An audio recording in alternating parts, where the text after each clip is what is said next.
Jo, der fährt jetzt aber da dann viel. bremst halt. Was? Heute haben wir auf einen Tag am Bauernhof.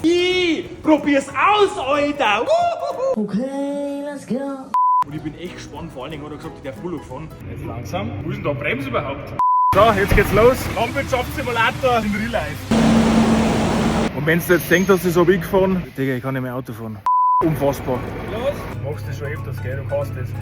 Ja, ich bin's aufgewachsen. Kann man die ganzen Linien raussuchen, wenn wir nicht mehr selber fahren brauchen. Welchen Fall sind wir jetzt? Such da eins aus. Keine Ahnung, nehmen wir mal oben. Ja, das hättest du gern, gell? So, das Ja, wächst Dominik, schon. so, das wächst schon gleich im Sackel. Dominik, das wird jetzt die erste Fahrstunde. Den mittleren Grauen da drückst. Ja. Lass uns vorklappen. Ah ja. So wie du es halt brauchst. Mama, wir geboren auf dem anderen, die Kühe. Komme keine Frage. Nimmst die tue ich dann noch raus. Aber fährt doch nichts, oder? Ein bisschen langsam, aber. 1,5 km/h.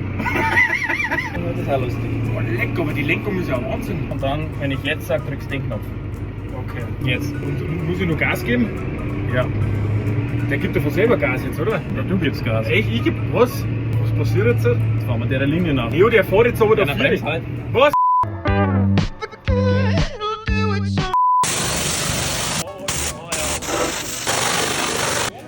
Ich bin fertig. Ich hab mich auch wieder abduscht, glaube ich. Nur so lernst du das. Aber jetzt ist aber da wieder so viel drum. Das wird Kabeltrommel.